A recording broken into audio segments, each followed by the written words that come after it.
अस्सलामुअलैकुम दोस्तों, कैसे हो आप। मैं अब्दुर्रऊफ़ और आप देख रहे हैं मेरा चैनल सब इंजीनियर ऑनलाइन।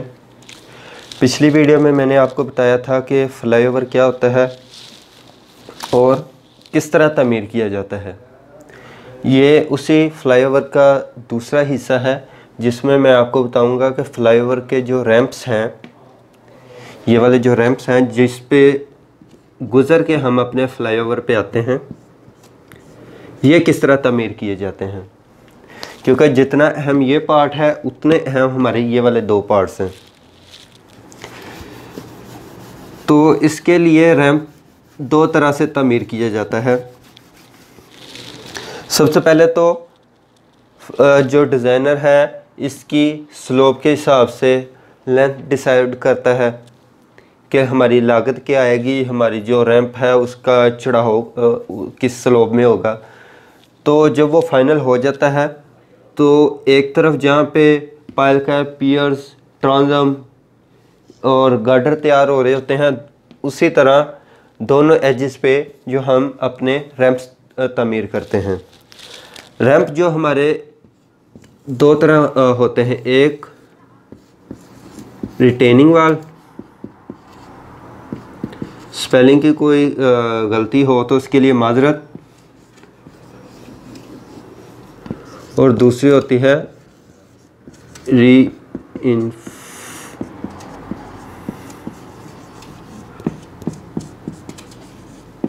रीइंफोर्स अर्थ वाल। बुनियादी मकसद इन दोनों स्ट्रक्चर्स का यही है कि हम अपनी जो रैंप्स की दोनों इतराफ़ में एक दीवार तामीर करते हैं जिसके दरमियान में हम अपनी फिलिंग करते हैं। उस फिलिंग को हम कंपैक्ट करते हैं। वो फिलिंग हम लेयर्स की सूरत में करते हैं। तकरीबन 6 इंच की एक लेयर डालते हैं मिट्टी की, स्पेसिफिक मिट्टी जो होती है। उसके बाद उसको कंपैक्ट करते हैं, उसके बाद दूसरी लेयर डालते हैं, उसके बाद कंपैक्ट करते हैं। अगर हम सारी फिलिंग एक ही दफ़ा करके कंपैक्शन करेंगे तो वक्त के साथ साथ वो बैठ जाएगी।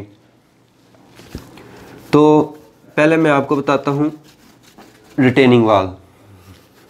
जिस तरह ये नाम से ही ज़ाहिर है कि ये मिट्टी को रोकती है, रिटेन करती है। तो ये किस किस्म की वाल होती है? ये वाल होती है इस किस्म की।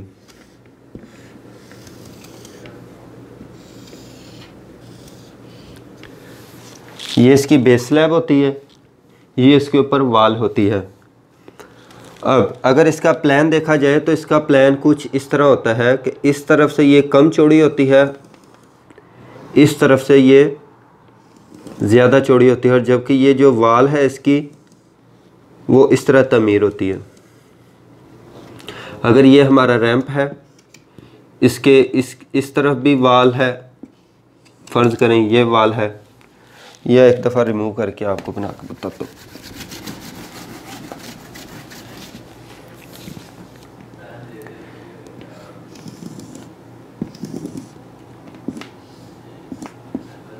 ये दरमियान में इसकी वाल है। ये हमारा प्लान हो गया। अगर हम इसको इस तरह काटें, इसका सेक्शन काटें ऐसे, तो ये हमें इस किस्म की नज़र आती है। और इन दोनों वाल्स के एंड पे एक स्ट्रक्चर तामीर किया जाता है जिसको अबटमेंट कहते हैं, जो कि अपने फ्लाईओवर और रिटेनिंग वाल्स या रैंप के दरमियान में जॉइंट का भी काम करता है और मिट्टी को रिटेन भी करता है। ये दो रिटेनिंग वाल्स हैं और ये भी रिटेनिंग वाल होती है, लेकिन इसका मुंह जो फ्लाईओवर की तरफ होता है। तो इसमें क्या करते हैं कि स्टील फिक्स किया जाता है अपना डिज़ाइन के मुताबिक। इस तरफ इसकी जो थिकनेस है वो कम होती है और हाइट भी कम होती है। अगर कह लें कि इस तरफ अगर हमारी हाइट 1.5 मीटर है तो इस एज पे जाके यही हाइट जो है हमारी 5 मीटर हो जाती है। इसी तरह जो बेस स्लैब है वो भी 4 से 5 मीटर वाइड होती है। हाइट इसकी जो 0.5 टू मुख्तलफ कह सकते हैं डिज़ाइन के मुताबिक होती है। तो जिस तरह ये इसकी हाइट कम होती है, इसकी बेस भी कम होती जाती है और इसकी जो हाइट भी कम होती जाती है। इसके जिस तरह मैंने आपको बताया था कि ये हमारी फ्लाईओवर की स्लैब है, इसके ऊपर हम एक अपना बैरियर बनाते हैं। वही बैरियर इस तरह स्टील इसमें से निकाला होता है, वही बैरियर इसके ऊपर से ऊपर बनाया जाता है। लेकिन अब आप कह रहे होंगे कि ये खला में है। नहीं, ये दोनों रिटेनिंग वाल्स के दरमियान में जब दोनों की शेप इस तरह बन जाती है, उसके दरमियान में मट्टी फिल की जाती है। ये आपको समझ लगी होगी।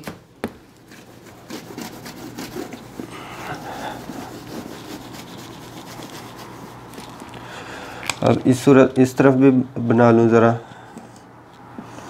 थोड़ा सा वक्त लगेगा उसके लिए माजरत।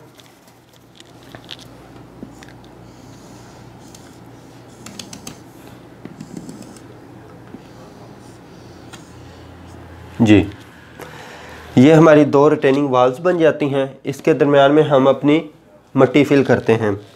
सबसे पहले मट्टी फिल करने से पहले हम काम जब नीचे से शुरू करते हैं, तो काम नीचे से शुरू करने के लिए सबसे पहले इसकी जो ज़मीन की टेस्ट किया जाता है कि वो मट्टी हमारी सूटेबल है या अनसूटेबल है। अगर तो वो मट्टी मज़बूत हो, यानी कि पक्की मट्टी जिसको कहते हैं, वो अगर पक्की मट्टी हो तो हम अपना काम उसी ज़मीन के ऊपर से शुरू करते हैं, उसकी साफ़ सफाई करने के बाद। और अगर वो मट्टी साफ़ ना हो, मतलब उसमें गंद हो या वो ऐसी जगह पे हो जहाँ पे पानी वगैरह जमा होता हो, तो उसकी जो ये अगर हमारा लेवल था मट्टी का, ये डोटेड, हम उसमें से डिज़ाइन के मुताबिक अपनी एक्सकेवेशन करते हैं। पूरी एक्सकेवेशन करने के बाद इसके बॉटम तक हम वो सैंड फिल करते हैं या स्पेसिफिक फिल करते हैं, जो कि डिज़ाइनर जिस तरह कहता है कि टेस्ट रिपोर्ट के बाद जिस तरह मालूम होता है कि इसकी स्ट्रेंथ कितनी है, तो सैंड फिल की जाती है। आमतौर पर सैंड ही फिल की जाती है। सैंड फिल करने के बाद इसमें भी बाज़ दफ़ा इस पोर्शन में तो अब ये एक्सकेवेशन होगी, ये वाली लाइन हमारी ख़त्म होगी। अब हमारा ये वाला पोर्शन रह गया, नीचे वाला पोर्शन हमने सैंड से फिल कर दिया। अब ये वाली जो साइडें होती हैं, इसको बाज़ औक़ात कॉमन फिल से कर दिया जाता है, जो मट्टी निकाली होती है उसी से फिल कर दिया जाता है, अगर वो मट्टी साफ़ हो। अगर वो मट्टी साफ़ ना हो तो इसको भी हम सैंड के साथ फिल कर देते हैं। उसके बाद ये जो दरमियानी हिस्सा है, इस दरमियानी हिस्से को हम अपनी लेयर्स के साथ फिल करना शुरू करते हैं। एक लेयर फिल करते हैं, इसकी जो हाइट है कि ये हमारा ग्राउंड लेवल था, यहाँ पे हमारी जो वाल हाइट थी ये थी, इस तरफ हमारी वाल हाइट 5 मीटर है, तो ये इस तरह स्लोप में फिल किया जाता है। इसके क्रॉस सेक्शन तैयार किए जाते हैं, रोड क्रॉस सेक्शन जिसको कहते हैं। उसमें इसकी proper width, proper height, proper level इसके होते हैं जो एज पर साइट आते हैं हर लेयर के। उसके बाद एरिया मेथड के साथ इसका जो ना कैलकुलेशन की जाती है कि पहले सेक्शन पे इसका क्रॉस सेक्शन करता है, उसके बाद दूसरे सेक्शन पे करता है, उसके बाद तीसरे पे। इस तरह हर 20-20 मीटर के बाद ये तकरीबन 60, 70, 80 मीटर का रैंप होता है। बाज़ दफ़ा 100-150 मीटर तक भी हो सकता है। तो 20-20 मीटर पे, 25-25 मीटर पे इसका सेक्शन करता है। उसके बाद उसका एरिया मालूम किया जाता है, उसके बाद उसकी कैलकुलेशन की जाती है।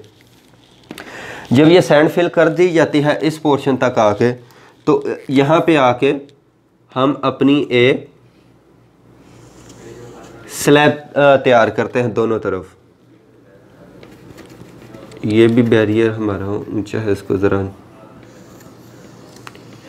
ये बैरियर है, इसके नीचे हम अपनी स्लैब तो मेर करते हैं, जो कि इस बैरियर को भी रिटेन करती है, और जब गाड़ी इसके ऊपर आती है तो वो इसको भी रिटेन करती है। और अगर बैरियर सिर्फ इसके ऊपर खड़ा किया जाए तो वो मजबूती नहीं आती, इसलिए इसको भी मजबूत किया जाता है, क्योंकि यहाँ पे प्रॉपर फिलिंग जो कंपैक्शन है वो भी ज़रूरत होती है। तो इसके लिए ये पैनल तमीर किया जाता है, जो कि यहाँ से लेकर प्रॉपर एंड तक इस चौड़ाई में, जिसकी आमतौर पर 1.2 या इस तरह विड्थ होती है, तो ये इस तरह दोनों रैंप चलते हैं ऊपर, ये वाले दोनों।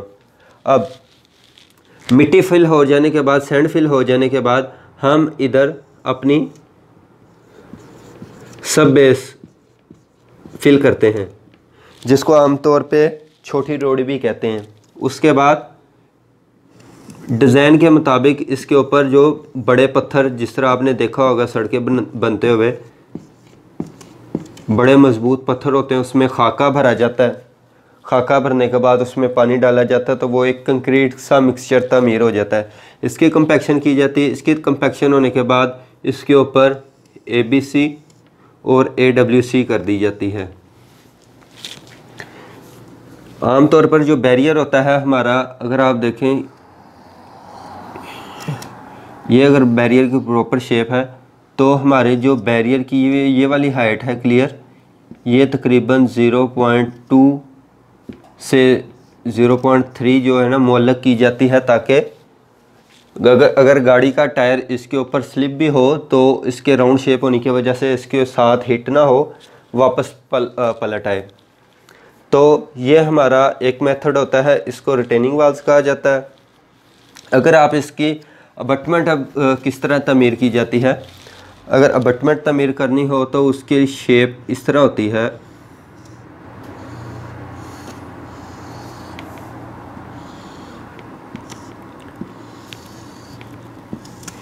इस अबटमेंट के नीचे भी पाइल्स होती हैं, जिस तरह हम अपने पियर्स के नीचे करते हैं। उसके बाद इस तरफ जिस तरह मैंने आपको बताया था कि कंक्रीट पैड और इसके ऊपर बेरिंग पैड रखा जाता है और गार्डर इसके ऊपर आके ठहरता है। और जो इसकी दूसरी साइड होती है, इसमें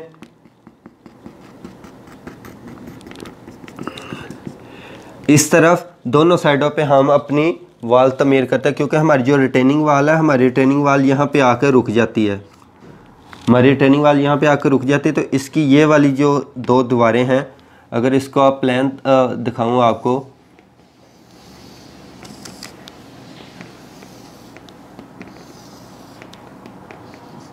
ये इसके कंक्रीट पैड और बेरिंग पैड आ गए।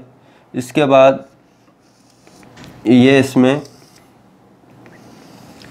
दो वाल्स तमीर की जाती हैं और इसके दरमियान में भी वही फिलिंग स्ट्रक्चर जिस तरह किया जाता है, जिस तरह ये सैंड फिल की जाती है, ये भी फिल करते रहते हैं। लेकिन यहाँ पे आके एक और स्लैब तमीर करते हैं। वो क्या कि वो इस तरह बाज़ दफ़ा जो हम ये वाली ऊपर तक तमीर कर देते हैं और बाज़ दफ़ा जो है हम अपनी स्लैब यहाँ पे तमीर करके ऊपर जो रोड का स्ट्रक्चर है, जिस तरह मैंने आपको बताया कि ये वाले दोनों स्ट्रक्चर और ये फिल करते करते असफाल्ट को इसके साथ ला के मिला देते हैं। ये वाली जो इसको अप्रोच स्लैब कहा जाता है। इसका मकसद क्या होता है, बाज़ औक़ात आपने गाँव में देखा होगा कि सड़क के ऊपर ये हमारी सड़क जा रही हो तो इसके ऊपर जब ये इस तरह एक नाली बिछी होती है जो पानी को क्रॉस करती है, तो जब जो इसके ऊपर से गाड़ी गुजरती है तो आपको एक कट महसूस होता है कि गाड़ी का टायर उस पर लगता है, फिर ऊपर जाता है, फिर इस साइड पे लगता है। वो क्या होता है कि जब हमारा रूलर कंपैक्शन कर रहा होता है तो वो इधर कंक्रीट होती है, तो रूलर की ये शेप, टायर की ये जो शेप है, ये इस पोर्शन को कंपैक्ट नहीं कर सकती। तो हमारा छोटे में तो चल जाता है, लेकिन जहाँ पे हमारे हैवी ट्रैफिक चलनी है वहाँ पे हमारी जो ये जो अगर इस तरह अप्रोच स्लैब ना तमीर की जाए, क्योंकि हमारी कंपैक्शन तकरीबन यहाँ पे हो जाएगी, तो ये आधा मीटर 1 मीटर का फ़र्क रह जाता है। तो ये हैवी ट्रैफिक गुजरने की वजह से हमारा यहाँ पे बहुत बड़ा कट बन सकता है, जो कि नुकसान का बायस भी बन सकता है। तो इसलिए ये अप्रोच स्लैब तमीर की जाती है। ये हो गया हमारा रिटेनिंग वाल मेथड। उम्मीद है कि आपको समझ लगी होगी।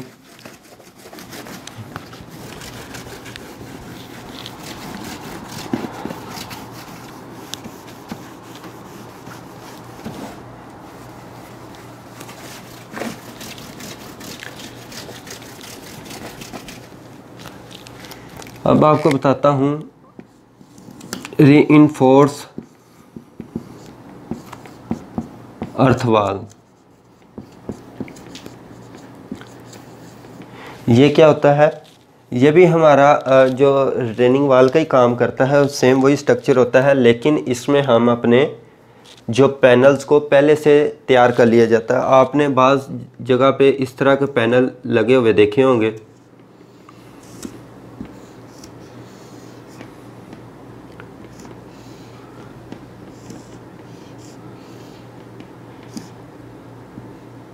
मुख्तलिफ शेप्स के जो होते हैं, मतलब पैनल एक दूसरे के ऊपर जो है इस तरह चढ़ाव हो के एक दूसरे को बंद किया होता है उन्होंने। तो ये जो पैनल्स हैं ये आरसीसी के तमीर किए जाते हैं। अगर हम इनका सेक्शन काटें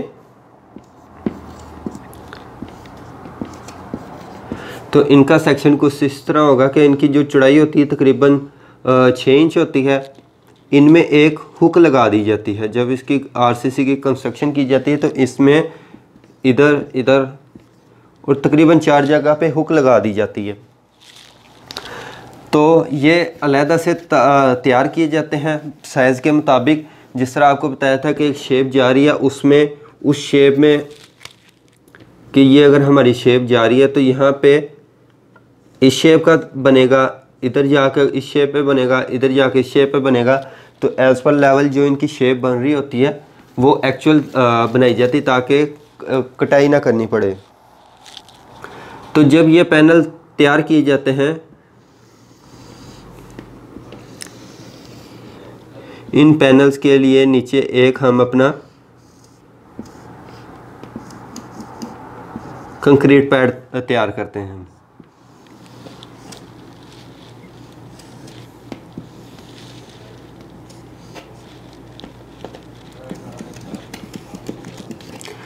इसमें भी वही स्ट्रक्चर होता है कि हम अपने लेवल जो रोड की जो ग्राउंड की कंडीशन देखते हैं, उसके बाद इसकी जो एक्सकेवेशन की जाती है। एक्सकेवेशन करने के बाद इसको सबसे पहले सैंड से फिल किया जाता है। इसकी हाइट तकरीबन 1 मीटर रखी जाती है। उसके बाद ये जो बाहर वाला है फिलिंग, इसको भी आमतौर पर सैंड के साथ फिल कर दिया जाता है या फिर जो स्पेसिफिक मटेरियल इंजीनियर ने बताया हो। उसके बाद इसमें और उस स्ट्रक्चर में क्या है, उस स्ट्रक्चर के लिए जब हमें अपनी 5 मीटर चौड़ी रिटेनिंग वाल की एक्सकेवेशन करनी पड़ेगी, तो अगर हमारी हाइट जो है अंडरपास तमीर कर रहे हैं तो ये फ्लाईओवर में भी इस्तेमाल हो सकता है, अंडरपास में भी तमीर हो सकता है। तो जब हम अपना रिटेनिंग वाल, ये जो रिटेनिंग वाल है ये 5 मीटर हाइट में तकरीबन अगर कर रहे हो तो हम अपनी स्लोप को वर्टिकल नहीं रख सकते, क्योंकि मिट्टी का गिरने का अंदेशा होता है, नुकसान का अंदेशा होता है। तो उसके लिए हमें फिर अपनी जो एक्सकेवेशन है लिमिट, उसको 1:2 की निस्बत के साथ स्लोप देनी पड़ती है। तो इसमें एक्सकेवेशन के भी खर्च ज़्यादा हो जाता है, क्योंकि एक्सकेवेशन ज़्यादा होगी तो इसमें दोबारा से फिलिंग का खर्च भी ज़्यादा होगा। इसके अलावा जहाँ पे हमें काम में जल्दी हो, क्योंकि ये रिटेनिंग वाल की शटरिंग लगाना, कंक्रीट फिलिंग करना, स्टील फिक्सिंग करना, ये बहुत तवज्जो तलब और काम है लंबा। तो इसके लिए ये जो पैनल्स की टीम है वो एक तैयार कर लेती है, और जबकि ये जो रैंप का काम है ये दूसरी टीम कर रही होती है। जिस तरह रैंप ये पैनल तैयार होते जाते हैं उस तरह ये आके इधर फिक्स कर दिए जाते हैं, तो इसमें आसानी होती है। एक अब जब शुरू किया जाता है तो ये हमारा लेवल आ गया। इसमें क्या किया जाता है, हर पैनल की इस तरह हुक्स नज़र आ रही होती हैं। पहले एक लेयर लगाई जाती है पैनल की, सबसे पहली लेयर लगाई जाती है पैनल की।